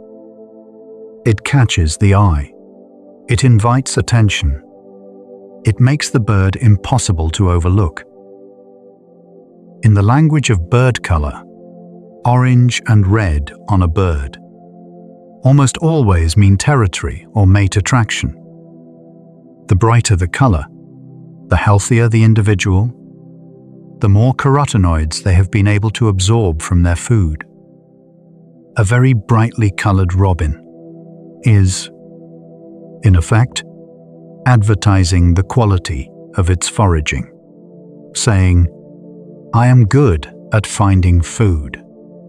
I am healthy. My territory provides." The breast is a billboard, but it is a beautiful one. As autumn deepens and the light begins to change, the days shortening, the temperatures dropping, the robin's behavior shifts. The summer pair bond dissolves. The female moves to her winter territory, which may be quite different from the summer one. The male resettles, sings his slower winter song, rebuilds the careful map of his patch in its autumn form. And the garden, shrinking and quietening, holds them both, separate and self-sufficient, through the months of cold. And then spring arrives again. The days lengthen, the air shifts. Something in the robin's endocrine system, its hormonal balance, its internal chemistry, responds to the increasing day length, and the song changes, becomes more urgent, more frequent, more deliberate. And somewhere in a winter territory that is gradually warming, a female robin hears it. And she moves, cautiously, toward the sound. And the whole cycle turns again, as it has turned, without interruption, for hundreds of thousands of years. In the cathedral city of Wells in Somerset, there is a tradition that a robin nests somewhere in the cathedral close, every year. No one can say exactly when this tradition began. It is simply one of those things that has become true through repetition. The robin in the cathedral close, the small, warm presence among the stone and the silence. Whether there really has been a robin in every year, or whether this is more legend than fact, I cannot say. But the idea of it feels right. A small bird in a vast space, singing into the stone, entirely unbothered by the centuries. The oldest church in England with a continuous congregation has been in use for over 14 centuries. In all those years, through plagues, through wars, through reformations and restorations, there have been robins, moving through the same English winters, singing in the same grey February mornings, nesting in the same kinds of hidden hollows. Not the same individual robins, of course, but the same robin in the sense that matters. The same creature, the same red breast, the same song, continuing. In all of human history, through the rise and fall of empires, through every revolution and discovery and catastrophe, the robin has been there. In the garden, on the fence, singing, tilting its head, waiting for the worm, carrying its orange-red breast like a small lamp through all of human time. I find that genuinely settling when I let myself think about it. Not because the robin is indifferent to history, though it is, but because its continuity suggests something about the resilience of the small, the ordinary, the familiar. Empires fall, fashions change. The things we build and believe and fear all shift and dissolve. And still, every morning, before the light has fully come, there is a small bird on a fence, singing into the dark. Perhaps there is comfort in knowing that some things are that stable, not permanent. The robin could, in time, be lost, as so many species have been lost, but very long-running, very patient, very reliably there. The robin does not require anything complicated from the world. It requires a patch of ground, and a hedge, and some leaf litter, and the occasional hard winter survived. And if those things are present, the robin will be present, singing, returning, holding its small territory against all comers. As you lie here, letting the darkness settle around you, let yourself picture a garden. Not any particular garden, unless one comes to mind. Just a garden at some early hour, the light barely there, the grass slightly frosted, a hedge along the back, a few bare trees. And on the fence post, or on the topmost branch of the hedge, or on the corner of a low wall, a small bird. Round, still, warm-breasted, one round, dark eye, reflecting the first grey light. It is sitting very quietly, not alert to any particular threat, just there, just present, in the garden, in the cold, in the ordinary, unremarkable, perfectly ordinary morning. And then it opens its beak and begins to sing. A thin, liquid, cascading phrase. A pause. Another phrase, different from the first, but continuous with it. A pause. A third phrase. And then the song folds back on itself and begins again. Different, always slightly different. And the garden, which was silent, is now full of it. Full of this small, persistent, quietly extraordinary sound. You do not need to understand it.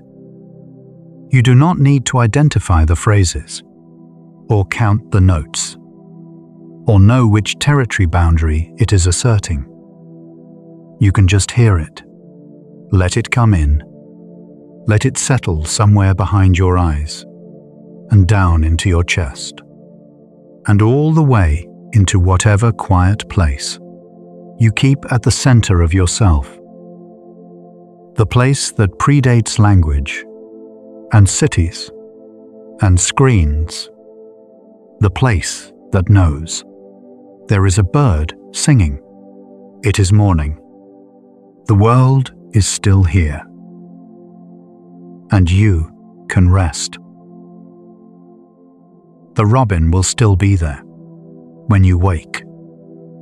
It will have sung through your sleep, not watching over you exactly, but present, carrying on, holding its small world together, with nothing but song and stubbornness, and a breast the color of late autumn light. Let the song come from somewhere far away now, faint, as though drifting across a garden you are not quite inside, as though the hedge is between you and the bird, as though the window is closed and the song is reaching you through glass and sleep-thick air, thin, liquid, cascading, each phrase a little softer now, a little further away. You are very heavy. Your hands are very heavy. Your breathing has found its own slow rhythm now, nothing to do with thought, just breath, just the chest rising and falling and rising again. Slow as winter, deep as a garden at night. The robin, somewhere beyond the glass, is still singing. It will keep singing into the dark. It does not need you to listen. It sings anyway. It always has. It always will. You can close your eyes now, if you have not already. There is nothing that needs doing, nothing that cannot wait until morning. The night is long and very quiet and entirely safe. The garden is still. The frost is forming on the grass. The robin is somewhere in the hedge, a small warm shape. In the dark, feathers puffed, eyes closed, chest glowing faintly orange-red, in a darkness that cannot see it. And you are here, small and warm and breathing, still, here. Let the song find you, one last time, a single phrase, just one, rising and falling and gone. Gone.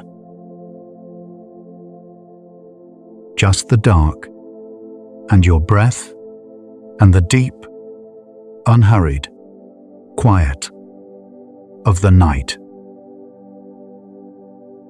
But let us stay a little longer in the world of the robin, because there is still so much to say.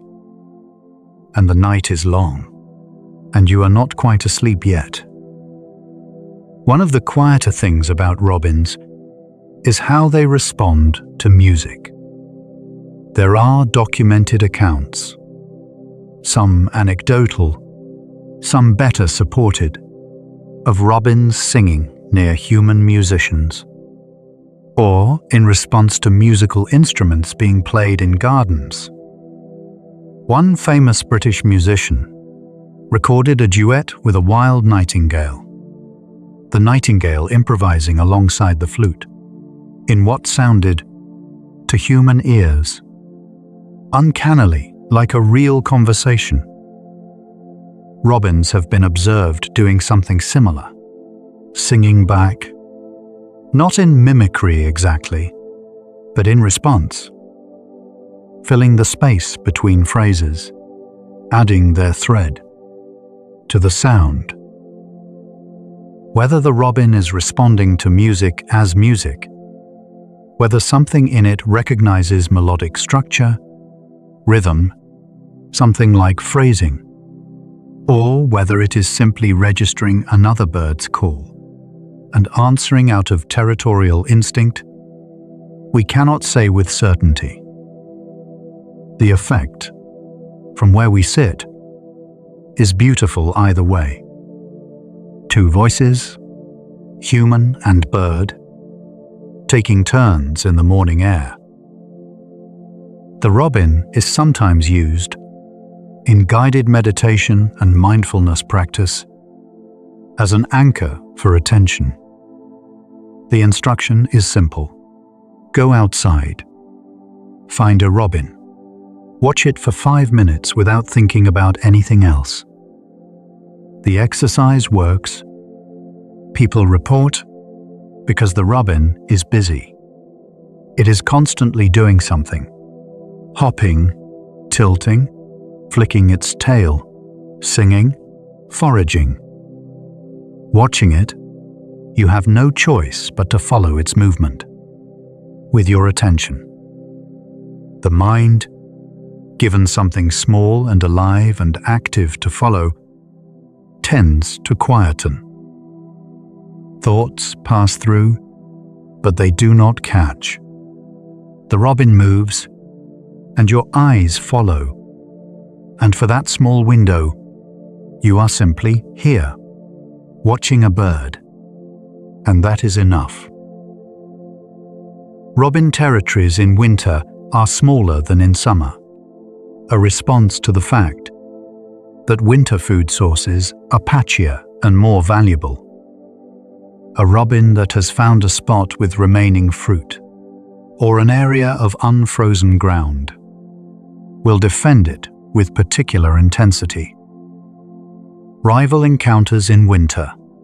2 robins facing each other across a garden, both puffed and upright, both displaying that red breast, are often resolved by the one with the slightly brighter breast, simply staring down the other. Color signals fitness. Fitness signals the likelihood of winning a fight. The fight, if both birds are reasonable, is avoided. The brighter bird holds its ground. The duller bird retreats. But robins do fight. When 2 males of roughly equal brightness confront each other, and neither backs down, they will sometimes grapple, tumbling together in the grass, each one pecking and scratching, until one breaks away. These fights are rarely long, and they are rarely fatal, though fatal encounters between male robins do occasionally occur.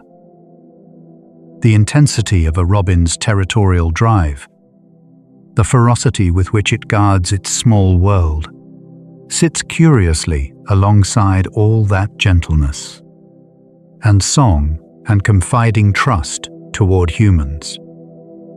It is the same bird. It contains both things. Most creatures do. In the robin's world, the boundary between self and territory is very thin. The territory is not just the place where the robin lives. It is, in some functional sense, the robin's extended self. Its food, its shelter, its potential mates, its nest sites. All of it is contained within those few hundred square meters. To lose the territory is, for a robin, to lose almost everything. This is why it defends so fiercely, not out of aggression for its own sake, but because what it is defending is its whole life. We are not so different, perhaps, when we think about the places we feel most ourselves. The particular corner of a kitchen, the chair by the window, the walk we take that no one else knows about, the small, specific geography of a life that fits us and no one else quite the same. The robin's territory is simply a more complete version of that. Every square meter known and owned and sung into existence. Every morning. In spring, robins begin to bring food to potential nest sites, a behavior called nest site presentation. A male will carry a small morsel of food and approach a sheltered hollow, appearing to offer the food to the space itself. Researchers believe this serves two purposes. The male is assessing the site as a potential nest location, and he is practicing the courtship feeding behavior he will need when the female arrives. It is one of those behaviors that, observed closely, has a quality almost of rehearsal. A bird practicing tenderness on an empty space, getting ready for when it matters. The robin's tail is in almost constant motion. If you watch a perched robin carefully, you will notice that it bobs its tail, a quick, downward flick, frequently and seemingly without obvious cause. This is a behavior common to several robin-like species, and its exact function is debated.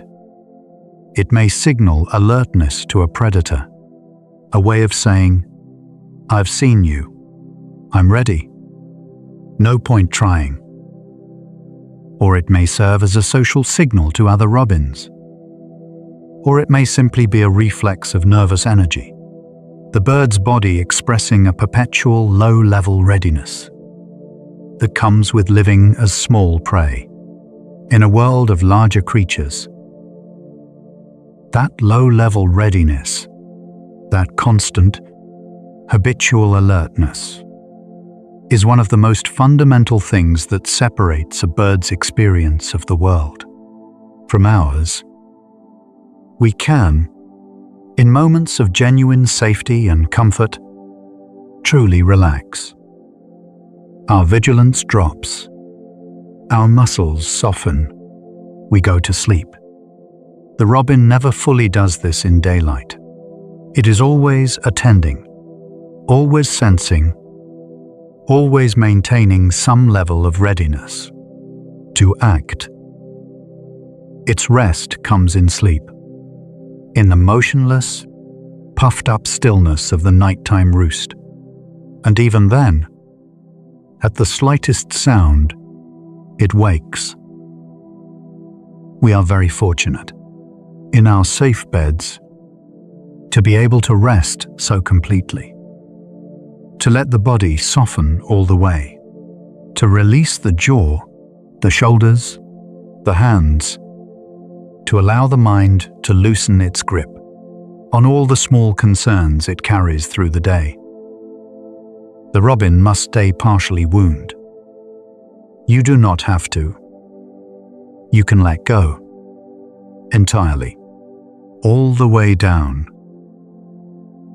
In late summer, when the breeding season is over, and before the molt is complete, robins enter a period of unusual quietness. They sing less. They roam more widely. They may appear in parts of the garden or the wider landscape where they are not usually seen. This is a brief window between selves. The breeding season robin has not yet fully become the winter territory robin. The old feathers are going. The new ones are coming. The bird is, for a few weeks, slightly less than its full self, and it behaves accordingly. There is something in that late summer quietness that feels recognizable. Those periods in our own lives when we are between things, between jobs, between relationships, between versions of ourselves, when we are not quite what we were, and not yet what we will be. The robin goes through something analogous every year. This brief disassembly, this quiet mid-year pause, and comes out the other side with new feathers, a new season, a new song. The idea of renewal is deeply embedded in human culture, in religion, in ritual, in the way we think about the year. We mark solstices and equinoxes. We celebrate New Year's and harvest festivals, and the return of warmth. We are, in our bones, creatures of seasonal rhythm, oriented to the turning of the year, even when we live in spaces insulated from it. The robin lives that rhythm without insulation. It is winter when winter comes. It is spring when spring comes. It molts when it is time to molt, and it sings when it is time to sing, and it rests when it is time to rest. And it is time, now, to rest. The garden outside is dark. The frost has settled on the grass. Somewhere in the hedge, deep inside the tangle of twigs and ivy, a small bird is roosting, its feathers puffed into a perfect sphere, its head tucked, perhaps, under one wing, its legs locked by a tendon mechanism onto the twig it chose, so it will not fall, even in sleep. It breathes slowly. Its heart beats on, 350 times a minute, even now, even in the deepest part of the night. Busy and steady and bright, that tiny engine in the dark. Your heart is slower, much slower. It knows it does not need to hurry. It knows that tonight is quiet, and the dark is safe, and the morning will come in its own time. Let it slow a little more now. Let your breath come from deeper. Soft and even. Soft and even. The robin will be there in the morning, on the fence post, or in the hedge, or on the corner of the low stone wall. Its breast a small coal of warmth, in the grey light, its eye dark and round and alive. And it will open its beak, and the first note will come. Thin, clear, certain, into the cold air. And the day will be here. And you will be here. But not yet. Not yet. For now there is only the dark, and your breathing, and the quiet that has settled around you like something warm, like feathers, like the soft, enclosed warmth of a bird tucked into a hedge on a cold night, entirely safe, entirely still. Small, warm, here. Sleep now. There is one more thing worth knowing about the robin, before the dark takes you properly. It is something small, almost a footnote, but it has stayed with me. When a robin dies, when its small life ends, as all lives end, the territory it held is typically filled within days. Another robin, perhaps a young one that has been waiting, moves in. It explores the boundaries, learns the hedges and the fence posts, and the best feeding sites. It begins to sing. It claims the space. It becomes, in every functional sense, the robin of that garden. The garden does not know the difference. The hedge is the same hedge. The frost is the same frost. The worms are in the same places. And the redbreast, moving through the same familiar spaces, looks the same from the kitchen window.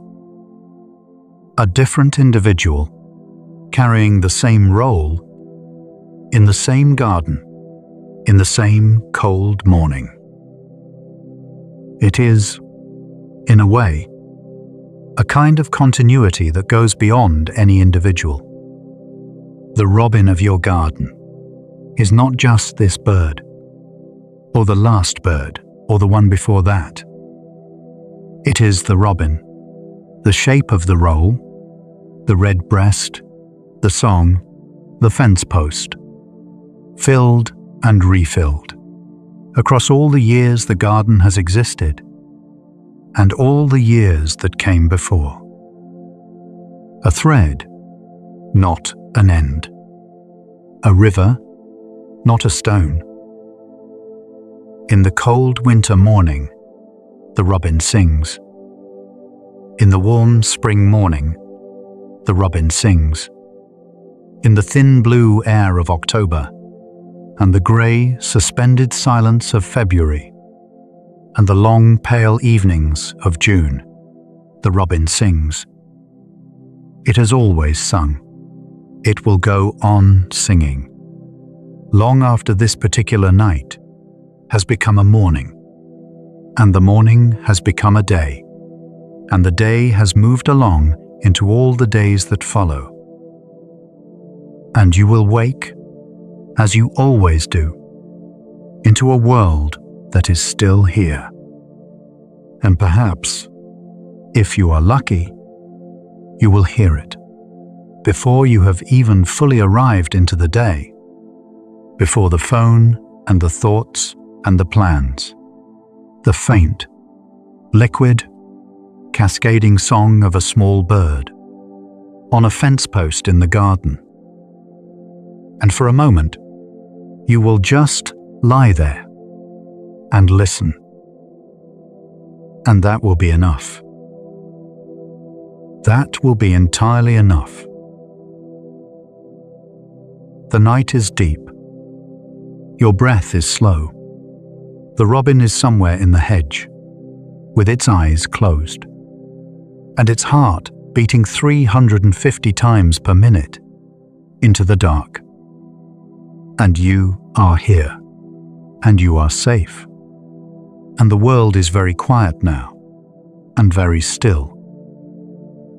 Let the quiet carry you, all the way down, into the dark, into the warm, into rest. Good night. But perhaps there is one last thing, one final, quiet thought, to carry you the rest of the way. The word ornithology, the scientific study of birds, comes from the Greek. Ornis, meaning bird, logos, meaning word, or study, or reason. The study of birds, the reason of birds, the words of birds. There is something right about that etymology, the idea that there is a reason in birds, a logic, a kind of meaning that repays attention. Every person who has ever sat quietly in a garden and watched a robin, really watched, without agenda, without needing to name what they were feeling, has been doing a version of ornithology. Not scientific, perhaps, but real. A quiet attending to the reason of a bird. A noticing of the small warm thing that shares the morning with you and asks nothing in return. The robin does not know it is the subject of study. It does not know about the books written about it, or the Christmas cards, or the poems, or the folk legends. It does not know about David Lack, or the secret garden, or the Victorian postmen in their red coats. It knows this hedge, this lawn, this cold, this worm, This morning, it knows the immediate world with a completeness that we, in our complexity, rarely manage. And maybe that is the real gift the robin gives. Not the beauty of the song, though that is real. Not the charm of the red breast, though that is real too. But the reminder, the quiet, insistent, daily reminder that the immediate world is worth knowing. That this hedge, this lawn, this morning, is worthy of full attention. That the small, close, familiar world has always been where life actually happens. Not in the vast, not in the abstract, but here, in the garden, in the hedge, in the cold morning air, on the fence post, in the small orange-red flame of a bird's chest that catches the first light of the day and burns steadily, quietly, without any need to be extraordinary. Just here, just warm, just alive, just singing. As you are, in your own quiet way, in your own warmth, in this dark room, in this long night, just here, just breathing, just alive.